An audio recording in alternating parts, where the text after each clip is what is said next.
Good afternoon.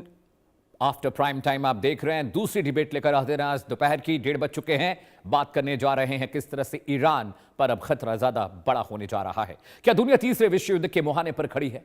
क्या मध्य पूर्व में बारूद का ऐसा विस्फोट होने वाला है जिसकी आंच से अब कोई अछूता नहीं रहेगा? जी हां, ईरान पर तीसरे महाहमले की स्क्रिप्ट लिखी जा रही है। इजरायल के प्रधानमंत्री बेंजामिन नेतन्याहू की आंखें लाल हैं और उधर व्हाइट हाउस में बैठे अमेरिकी राष्ट्रपति डोनाल्ड ट्रंप की बंदूकों का रुख भी तेहरान की तरफ अब मुड़ चुका है। इजरायल लगातार कह रहा है कि ईरान का परमाणु कार्यक्रम उसके अस्तित्व के लिए सबसे बड़ा खतरा है। अमेरिका भी साफ संकेत दे रहा है कि अगर हालात उसके सुरक्षा हितों के खिलाफ जाते हैं तो सभी विकल्प खुले हुए हैं। दूसरी ओर दर्शकों, ईरान भी पीछे हटने को तैयार नहीं दिखता। तेहरान का संदेश साफ है, अगर हमला हुआ तो जवाब भी उतना ही कठोर होगा। लेकिन कहानी सिर्फ इतनी नहीं, इस महायुद्ध की आंच अब हिंदुस्तान की चौखट तक भी पहुंचने लगी है। इजरायल के रक्षा मंत्रालय के महानिदेशक अमीर बारम ने एक ऐसा दाव चल दिया है जिसने वैश्विक कूटनीति में, जी हां, डिप्लोमेसी में भूचाल ला दिया है। इजरायल ने भारत और अमेरिका के साथ मिलकर ईरान के खिलाफ एक नई त्रिपक्षीय सैन्य गठबंधन का प्रस्ताव रखा है।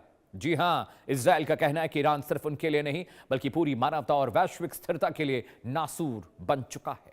उधर ईरान भी झुकने को तैयार नहीं। उसने भी अपनी मिसाइलों का रुख तेल अवीव की तरफ कर दिया है। अगर यह बारूद सुलगता रहा तो याद रखिए, जी हां, याद रखिए, सिर्फ मिडिल ईस्ट ही नहीं जलेगा, तपिश भारत तक भी पहुंचेगी। दुनिया भर में तेल का ऐसा संकट आएगा, महंगाई की ऐसी आंधी चलेगी कि संभलना और संभालना दोनों मुश्किल हो जाएगा। ये दर्शकों, पूरा कंटेंट आपको समझा दूं क्यों हम ये कह रहे हैं कि ईरान पर फिर से हमले का काउंटडाउन शुरू हो चुका है, क्यों अब इजरायल अमेरिका एक बार फिर से कमर कस रहे हैं, बेल्ट टाइट कर रहे हैं ईरान पर हमले के लिए। ग्राफिक्स पर आते हैं। ईरान पर हमले का काउंटडाउन शुरू। इंडिया न्यूज के सवाल आपकी स्क्रीन पर आने जा रहे हैं। क्या ईरान पर तीसरे हमले की तैयारी अब पूरी हो चुकी है? बड़ा सवाल, क्या जल्द इजरायल और अमेरिका हमला करने वाले हैं? क्या इजरायल के लड़ाकू विमान फिर से ईरान में कहर बरपाते नजर आएंगे? क्या एयर स्ट्राइक होने जा रही है? पिछली तारीखें याद करिए। क्या ईरान के आसमान में अमेरिका के बॉम्बर्स फिर से एक्शन में दिखेंगे? बॉम्बर्स यानी B-2 बॉम्बर्स। जी हां, अगला सवाल, क्या इजरायल के नए सैन्य संगठन में शामिल होगा भारत? जिस तरह से पाकिस्तान ने बांग्लादेश को एक कमांड बनाने की बात कही है, क्या यह ट्राई आर्मी कमांड में भारत शामिल होगा? क्या मिडिल ईस्ट फिर से बड़े जंग की दहलीज पर, वर्ज ऑफ वॉर पर खड़ा है? जी हां, आइए कंटेंट पर आते हैं। सवाल आपको मैंने दिखा दिए, बता दिए, समझा दिए। बेंजामिन नेतन्याहू का ताजा बयान दर्शकों आपको जानना चाहिए, जो इस ओर इशारा करता है कि जंग बहुत बहुत करीब है। जी हां, बयान दिखा देते हैं आपको। बेंजामिन नेतन्याहू प्रधानमंत्री हैं इजरायल के। वो कहते हैं, इजरायल की सेना 2 बार ईरान में घुसकर हमले कर चुकी है। 2 बार यानी तीसरी मर्तबा का प्लान है। बयान नंबर 2, जरूरत पड़ी तो हम ईरान में तीसरी बार जाकर अटैक करेंगे। यह बात बेंजामिन नेतन्याहू साहब कह रहे हैं। बयान नंबर 3 आपकी स्क्रीन पर दर्शकों, जब तक मैं प्रधानमंत्री हूं ईरान के पास कभी न्यूक्लियर हथियार नहीं होगा, यह डर अभी भी है। आगे बढ़ते हैं, अगले कंटेंट पर आते हैं। नेतन्याहू साहब का आपने बयान देख लिया। ईरान ने भी पलटवार किया है। ईरान क्या कह रहा है वो भी आपके लिए जानना बहुत जरूरी है। दर्शकों, युद्ध के लिए क्या ईरान तैयार है? जी हां, ईरान क्या कह रहा है? हम बातचीत के लिए कोशिश कर रहे हैं। मोहम्मद बागिर खलीबाफ जो स्पीकर हैं ईरानी पार्लियामेंट के, वो ये बात कह रहे हैं कि हम बातचीत की कोशिश कर रहे हैं। आगे वो कहते हैं, अगर बातचीत सफल नहीं हुई तो युद्ध के लिए भी तैयार हैं। यानी अब नया जो मिसाइल आर्सेनल है ईरान का, वो रेडी है। मोहम्मद बागिर खलीबाफ जो कि स्पीकर है ईरानी संसद के, वो ये कह रहे हैं कि बातचीत की कोशिश तो चल रही है, नहीं बनी बात तो हमला करेंगे। इजराइल वर्सेस ईरान का थोड़ा डेटा देख लेते हैं, किन मुद्दों पर पेच फंसा हुआ है, बहस के मसले क्या है। पहला मुद्दा हॉर्मुज़ स्ट्रेट, दूसरा ईरान का न्यूक्लियर प्रोग्राम जिस पर इजराइल अड़ा हुआ है और ईरान कह रहा हम न्यूक्लियर प्रोग्राम बंद नहीं करेंगे। जी हां, हॉर्मुज़ स्ट्रेट का मसला बहुत इंपॉर्टेंट है क्योंकि दुनिया भर की करीब 20 से 25% तेल सप्लाई हॉर्मुज़ स्ट्रेट के जरिए होती है। वो फ्री नहीं होगा तो पूरा क्योस मचेगा, क्रूड के प्राइसेस ऊपर जाएंगे, दुनिया भर की इकोनॉमी हिल जाएगी, फ्रेजिलिटी आएगी। जी हां, ईरान के खिलाफ महागठबंधन बनाने की बात भी हो रही है। ये जो महागठबंधन है ये क्या होगा, कैसा होगा? इजराइल ने भारत को प्रस्ताव दिया है। क्या प्रस्ताव है? इजराइल ने भारत के सामने सुरक्षा सहयोग का नया प्रस्ताव रखा है। बहुत क्रूशियल डेवलपमेंट है इंटरनेशनल अफेयर्स के हिसाब से, डिप्लोमेसी के हिसाब से। गठबंधन में Bharat America UAE, Greece, Cyprus को शामिल करने का प्रस्ताव दिया गया है। समझिए, इसके इम्कान आने वाले वक्त में बहुत बड़े होंगे, इंपैक्ट। पॉइंट नंबर 3, प्रस्ताव में भारत और अमेरिका के सहयोग का जिक्र किया गया है कि भारत और अमेरिका इजराइल को सहयोग करेंगे। साइप्रस, ग्रीस जैसे देश इस एक बायलैटरल कमांड बन रही है उसका हिस्सा बनेंगे। Point number 4 is on your screen. Iran की बढ़ती सैन्य शक्ति मिडिल ईस्ट, एशिया के लिए खतरा है। यह बात इजराइल कह रहा है कि सिर्फ उनके देश के लिए नहीं बल्कि पूरे उस खित्ते के लिए, जो गल्फ वाला खित्ता है, पार्ट है, वहां के लिए भी बहुत मुश्किलात पैदा होंगी। Point number 5 is on your screen. प्रस्तावित गठबंधन IMEC के भौगोलिक रूट पर आधारित होगा, यानी ज्योग्राफिकल जो रूटिंग है उसके हिसाब से यह अग्रीमेंट हो रहा है, यानी इसके बहुत गंभीर परिणाम आगे चल के हो सकते हैं। आइसोलेशन में ईरान जा सकता है। पॉइंट नंबर 6, इजरायली रक्षा अधिकारियों ने साझा रणनीति पर जोर दिया है, एक सेंट्रल कमांड बनाने की बात चल रही है। पॉइंट नंबर 7, अमेरिका पहले से इजराइल का प्रमुख रणनीतिक सहयोगी रहा है।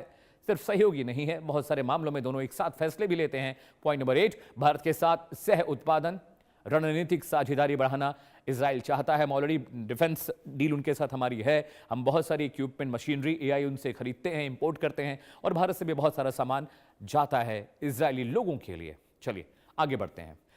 24 घंटे में क्या कुछ हुआ है फटाफट आपको अपडेट बता देता हूं। इंटरनेशनल फ्रेटर्निटी में क्या कुछ बातचीत चल रही है वो अपडेट आप तक पहुंचा दें। अपडेट नंबर 1, होर्मुज से जहाजों की आवाजाही घट गई है, कम हो गई है, अब छाटा जा रहा है, छटनी चल रही है। अमेरिकन जहाजों पर खास नजर है ईरान की IRGC की।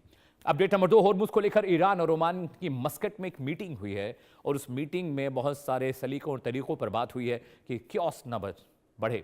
अपडेट नंबर 3, खामने के अंतिम संस्कार में शामिल होगा इंडियन डेलीगेशन, लेकिन प्रधानमंत्री नरेंद्र मोदी या विदेश मंत्री S जयशंकर साहब नहीं जा रहे हैं, दिस इज कंफर्म।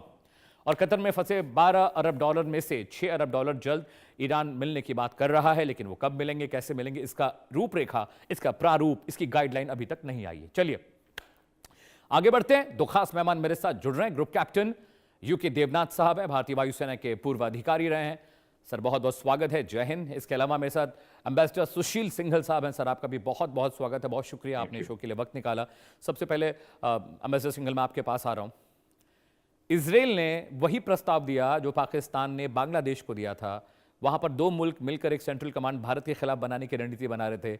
इजराइल ने तुरुप का इक्का चला, अच्छा आप 2 आएंगे, हम 10 लोग मिलकर बनाएंगे। उसमें साइप्रस होगा, ग्रीस होगा, भारत होगा, अमेरिका होंगे, और भी बहुत सारे मुल्क होंगे, और ये जियोग्राफिकल बेस्ड होगा, जहां पर जैसी दिक्कतें, जैसी परेशानियां, वैसा ये कमांड बनेगा। ये आपने जो कहा है वो सही कहा है कि एक जो मेजर जनरल अमीर बराम, जो डायरेक्टर जनरल हैं ये इजराइल की मिनिस्ट्री ऑफ डिफेंस में, कल एक कॉन्फ्रेंस हुई थी, हर्जिला कॉन्फ्रेंस के नाम से। उसमें उन्होंने एक प्रपोजल दिया है, और जिसमें बड़ा ब्रॉडली उन्होंने बात की है कि एक रीजनल अलायंस, यहाँ जैसा कि आपने कहा कि भारत से UAE, ग्रीस तक IMEC का जिक्र किया, और साइप्रस भी उसमें शामिल। तो उन्होंने एक बड़े ब्रॉड उसकी बारे में बात की है, एक छोड़ा है। अभी कोई फॉर्मल तो कोई इसका प्रपोजल नहीं है जहां तक मेरी जानकारी है। और उनका कहना है कि ये जो है ईरान में जो बिल्डअप हो रहा है, जो बता रहे हो, तो उसके लिए इजराइल को एक नया सिक्योरिटी आर्किटेक्चर की जरूरत है।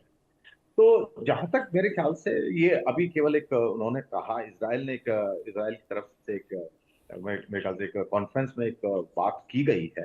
तो अभी इस पे मेरे ख्याल, क्योंकि फॉर्मल तो कोई प्रपोजल नहीं है उनकी तरफ से, मेरे ख्याल, भारत सरकार की तरफ, तो ये एक उन्होंने आइडिया दिया है। लेकिन जहां तक भारत और इजराइल का संबंध है, ऑलरेडी जैसा कि आपने भी बताया कि हमारा बहुत ही डीप कोऑपरेशन है डिफेंस सेक्टर में, डिफेंस प्रोडक्शन में भी, टेक्नोलॉजी ट्रांसफर के क्षेत्र में भी।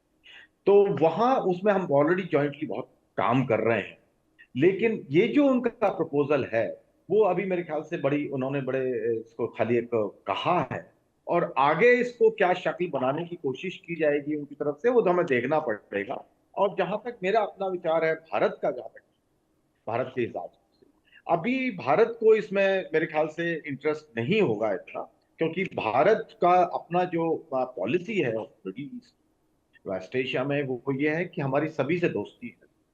ईरान हो, दूसरे में गल्फ कंट्रीज हो, इजराइल हो, सबके साथ में हमारी मित्रता है, और सभी के साथ हमारे इंटरेस्ट भी है, क्योंकि हमें ईरान की भी जरूरत है, इजराइल की भी जरूरत है, गल्फ कंट्रीज की भी जरूरत है।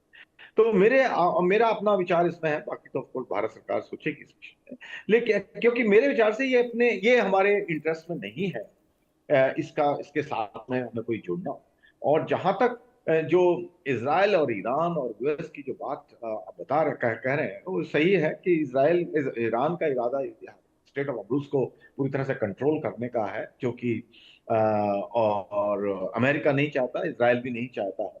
और इसराइल के जो उद्देश्य आपने गिनवाए, उनमें से अभी तक कोई भी किसी उनमें से एक भी उद्देश्य के ऊपर अमेरिका और ईरान के बीच में बातचीत नहीं हो रही है, क्योंकि फोकस जो प्रेसिडेंट ट्रम्प का इस वक्त है केवल इस पर है कि स्टेट ऑफ हॉर्मुज को पूरी तरह से खोल दिया जाए और ईरान उस पर कोई रेस्ट्रिक्शन ना लगाए।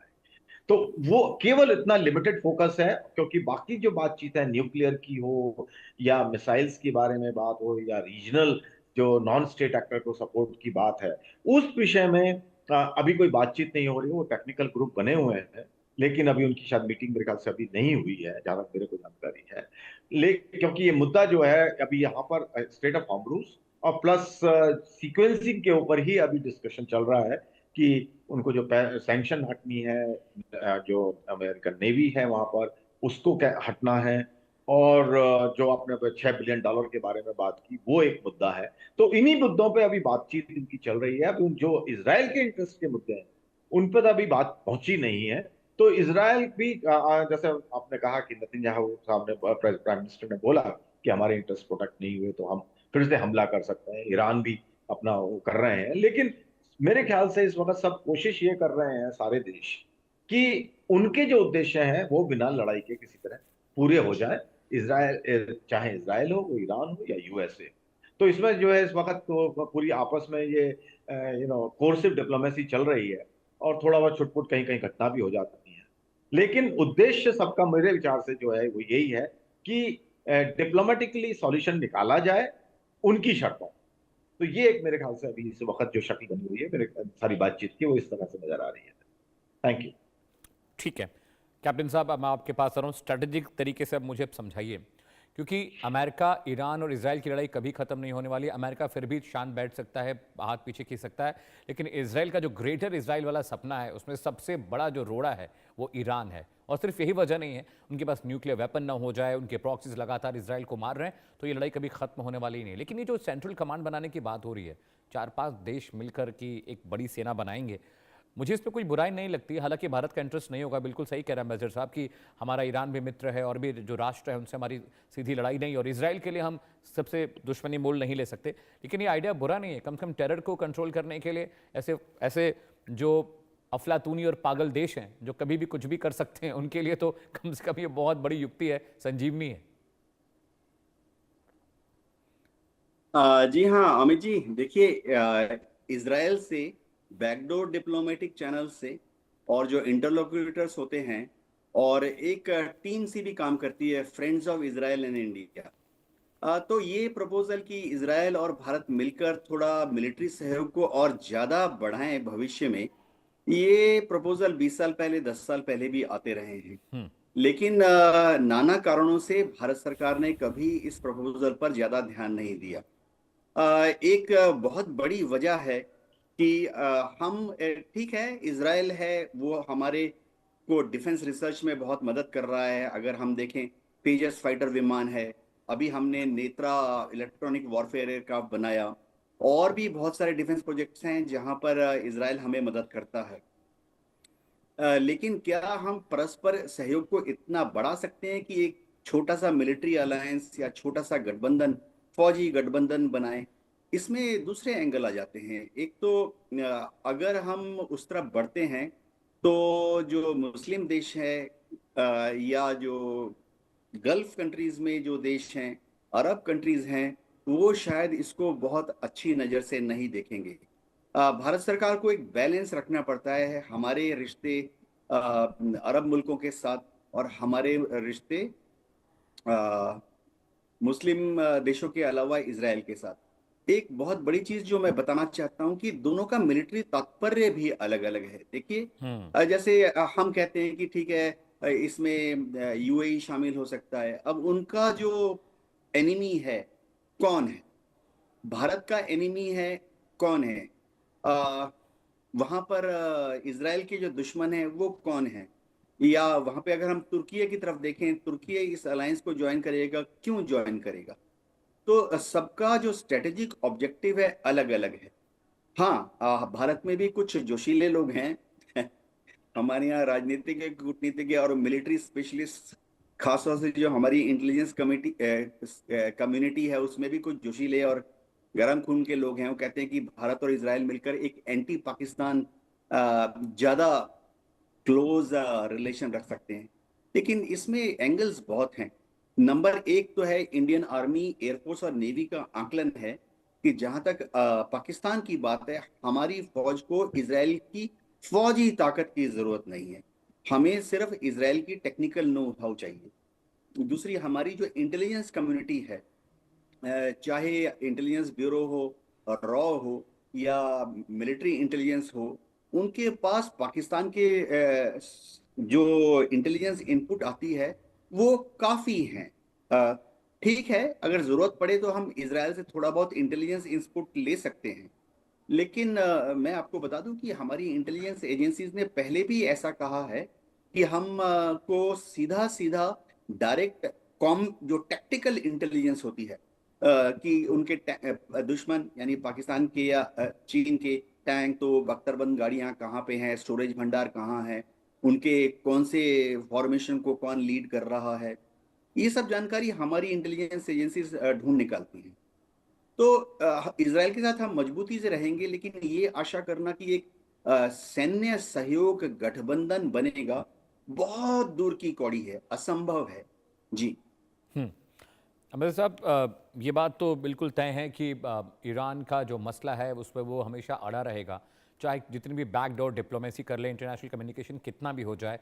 तो बहुत ज़िद्दी मुल्क है ईरान, वो अपनी आइडियोलॉजीज़, अपने तौर तरीके कभी भी नहीं बदलेगा, चाहे अमेरिका जैसे 10 और देश उसके पीछे पड़ जाएं, क्योंकि वो तैयार है मरने के लिए। उसको पता है कि डू और डाई सिचुएशन है। ऐसे में भारत एक बहुत अहम एक कड़ी बन सकता है इन देशों के बीच शांति वगैरह कराने के लिए, शांति समझौते को लेकर। हालांकि भारत उतना इनिशिएट करता दिखाई नहीं है जितना कि कतर और पाकिस्तान जैसे मुल्क इसमें कूदते रहे और नंबर बढ़ाते रहे अपना। ऑयल का जो क्राइसिस है, क्रूड क्राइसिस, ये बहुत बड़ी प्रॉब्लम है और ये क्राइसिस तब तक नहीं खत्म होगी जब तक कि मिडिल ईस्ट में वॉर सिचुएशन खत्म नहीं हो जाती, ये डर खत्म नहीं हो जाता। हॉर्मुज़ स्ट्रेट फिर से लॉक होने की कगार पर है, फिर से क्रूड प्राइसेस ऊपर जाएंगे, दुनिया भर की इकोनॉमी को दिक्कत होगी। क्या इसका कोई स्थायी सॉल्यूशन आपको दिख रहा है कि वॉर चलता रहे और हॉर्मुज़ भी ऑन रहे? हाँ, देखिए, तो बहुत आइडियल सिचुएशन कि अगर हॉर्मुज़ खुला रहे और लड़ाई होती रहे आपस में इन तीनों देशों में, तो आई थिंक दुनिया को कोई असर नहीं पड़ेगा जो बहुत ज्यादा उस पर। लेकिन ईरान ने जो स्मार्ट कार्ड खेला है हॉर्मुज़ को बंद करके, उसका जो पूरा उद्देश्य वो यही था कि वो दुनिया को पहले तो दिखाए कि ईरान किसी से कम नहीं है, कम छोटा देश है, कमजोर है, लेकिन इतना भी कमजोर नहीं है कि वो अमेरिका से टक्कर ना ले। और वो ये एसिमेट्रिक वार है, हम जैसे जानते हैं, और उसमें इसको जो रिसोर्सेज थे ईरान के, वो उन्होंने बड़े बखूबी इस्तेमाल किए हैं और पूरी तरह से उन्होंने स्ट्रेट ऑफ हॉर्मुज़ को बंद कर दिया, जबकि अमेरिका इतना बड़ा प्रेजेंस थी, क्योंकि उनको कुछ करना नहीं था, ज्यादा धमकी देनी थी, एक आध हमले करने थे, एग्जैक्टली वही हुआ। और थोड़ा उन्होंने माइनिंग कर दी, सारा जो है शिपिंग रुक गई और अमेरिका भी बहुत ज्यादा कुछ नहीं कर पाया। तो जो आइडियल सिचुएशन जैसे मैं कह रहा था वो तो वो होगी, लेकिन अब क्या हो रहा है कि सब देशों को ये रियलाइज हुआ है, इंक्लूडिंग इंडिया, कि भाई स्टेट ऑफ हॉर्मुज़ या गल्फ कंट्रीज पे कंप्लीट रिलायंस से आपको लॉन्ग टर्म में नुकसान होने की संभावना ज्यादा है, क्योंकि जैसा कि आपने भी कहा, ये लड़ाई चलती रहेगी, जो है आराम से निपटने वाला नहीं है। तो उसमें क्या करना पड़ रहा है, सब कर रहे हैं, भारत ने भी किया है, कि सब डाइवर्सिफाई कर। अब हम 8-10 देशों से तेल लेते थे, अब हमने करीब 30 देशों से तेल लेना शुरू कर दिया है। दूसरा, जो यूएई है या सऊदी अरबिया है, उन्होंने ऑल्टरनेटिव रूट निकाले हैं, पाइपलाइन उन्होंने बनानी शुरू की, समय लगेगा उसमें, लेकिन जो डिपेंडेंस है स्टेट ऑफ हॉर्मुज़, उसको कम करने की कोशिश की जा रही है सब देशों, इन जो खाड़ी के देशों के ऊपर, क्योंकि उनको मालूम है कि अगर दूसरे तेल अवेलेबल है तो दूसरी जगह वेनेजुएला में तेल आ गया और बहुत जगह तेल मिल गया है, तो खाड़ी पे जो डिपेंडेंस है ओवर ए पीरियड अगले 3-4 साल में वो बहुत कम रह जाएगी। तो इसलिए जो खाड़ी के देश हैं वो भी उसके अल्टरनेट निकालने की कोशिश कर रहे हैं, जैसे कि पाइपलाइन के, तो वो उनके रास्ते निकाले जा रहे हैं। और ईरान को अल्टीमेटली अगर इसकी जो महत्व इंपॉर्टेंस है स्टेट ऑफ हम्बूस की वो खत्म हो जाती है तो फिर कोई नहीं पूछेगा उससे। तो वो भी जो है मेरे ख्याल से वो लिमिटेड ये पोर्शन का यूज करेगा। अभी वो चला रहा है क्योंकि उसको मालूम है कि अभी साल तक कुछ नहीं हो सकता, तो इसमें जो है उसको फायदा है, तो वो इसीलिए। लेकिन ओवर ए पीरियड ये भी मेरे विचार से मेलो डाउन हो जाएगा ईरान भी, और वो क्योंकि वो चाहेंगे कि जो ऑल्टरनेटिव सोर्स बनाए जा रहे हैं उसकी तरफ द्वेष ना बढ़े, नहीं तो ईरान को भी उसमें बहुत बड़ा नुकसान। तो इसलिए ये चेस गेम चल रहा है कि स्टेप चले जा रहे हैं, लेकिन ओवर ए पीरियड में जो देख रहा हूं कि स्टेट ऑफ हम्बूस की इंपॉर्टेंस ओवर ए पीरियड कम हो जाएगी। और ये जो डिपेंडेंस है, हम जो बात कर रहे हैं 20 million barrel oil per day की बात जो कर रहे हैं, इंडिया भी 2-3 बिलियन बैरल इंपोर्ट करता था वहां से, तो वो डिपेंडेंस ओवर ए पीरियड कम होने वाली है। लेकिन yes, short term next 2-3 years अभी प्रॉब्लम है जिसको मैनेज करना पड़ेगा, और ईरान अपनी तरफ से उसको एक्सट्रैक्ट करने की कोशिश कर रहा है जितनी प्राइसेस पर वो एक्सट्रैक्ट कर सके यूएसए से। Alright sir. कैप्टन साहब, मैं आपके पास और मेरे आखिरी का 2 मिनट बचा हुआ है, 3 मिनट में चाहता हूँ थोड़ा इस एंगल से भी आप समझाइए मुझे। ईरान का मसला कभी हल नहीं होगा, क्रूड का मसला कभी हल नहीं होगा, क्योंकि उनके पास गर्दन है पूरी दुनिया की, 20-25% क्रूड वहाँ से मूव करता है हॉर्मुज़ स्ट्रेट से। लेकिन बाब अल मलदेव भी एक और स्ट्रेट वहाँ पर है, उसे भी लॉक करने की कोशिश में शुरू से रहा है ईरान। लेकिन चलिए भलमनसात कम से कम है कि वहाँ पर थोड़ा सा राहत की बात है। क्या इजराइल आने वाले वक्त में लेबनान पर जिस तरह से बड़े हमले कर रहा है, क्या ईरान की हालत भी वही होने वाली है जो लेबनान की है, या कुछ वक्त और लगेगा वैसी हालत में पहुंचने में? देखिए, ईरान बहुत बड़ा मुल्क है, लेबनान जो है बहुत ही छोटा मुल्क है। मैं ईरान का एक रफ आइडिया दे देता हूँ। प्राय उत्तर भारत जितना बड़ा है, ईरान उतना बड़ा है। दूसरी बात है, ईरान की पॉपुलेशन देखिए करीबन 9 करोड़ 10 करोड़ की पॉपुलेशन है। तो कोई सद्दाम हुसैन या इराक वाली बात नहीं है। इराक की तुलना में ईरान 3 गुना बड़ा है। ईरान के नेचुरल रिसोर्सेज बहुत ज्यादा हैं। सबसे बड़ी बात है कि ईरान के लोगों का जो एक सभ्यता है वो उस पर यकीन करते हैं। तो इजराइल और अमेरिका जो हैं वो कोशिश करते हैं कि ईरान को पाषाण युग में भेज दें, लेकिन वो सिर्फ डायलॉग भर है। ईरान बहुत ही प्रोग्रेसिव इकोनॉमी है, वहाँ हर तीसरा व्यक्ति पीएचडी है, हर चौथा व्यक्ति इंजीनियर होता है, वहाँ बीटेक और एमटेक वहाँ पर हर 5वां छठा व्यक्ति होता है। तो ईरान को दबाना असंभव है। ये जब इजराइल हमले करता है लेबनान पर, तो वो हिजबुल्लाह के एक आतंकवादी संगठन के ऊपर हमला कर रहा है। उनकी मिलिट्री पावर हिजबुल्लाह की इजराइल की डिफेंस फोर्सेस की तुलना में 1/100 है। लेकिन ईरान पुश ओवर नहीं है, अपने मिसाइल्स बनाता है, अपने शायद जरूरत पड़ने पर न्यूक्लियर बॉम्ब भी बना ले। जी ऑलराइट सर, बहुत बहुत शुक्रिया आप दोनों का। कैप्टन साहब बहुत बहुत शुक्रिया, एम्बेसडर साहब आपका भी बहुत बहुत शुक्रिया। दर्शकों, वक्त एक ब्रेक का है और उम्मीद ये है कि आने वाले वक्त में ईरान का मसला आसानी से हल हो जाए, ताकि जो हॉर्मुज़ स्ट्रेट का मसला है वो आगे चलकर पूरी दुनिया की इकॉनमी के लिए एक परेशानी का सबब ना बने। वक्त एक ब्रेक का है दर्शकों, जल्द लौट रहे हैं कुछ और बड़ी खबरों के साथ रहिएगा। यशस्वी प्रधानमंत्री श्री नरेंद्र मोदी जी के मार्गदर्शन एवं माननीय मुख्यमंत्री श्री योगी आदित्यनाथ जी के संकल्पों से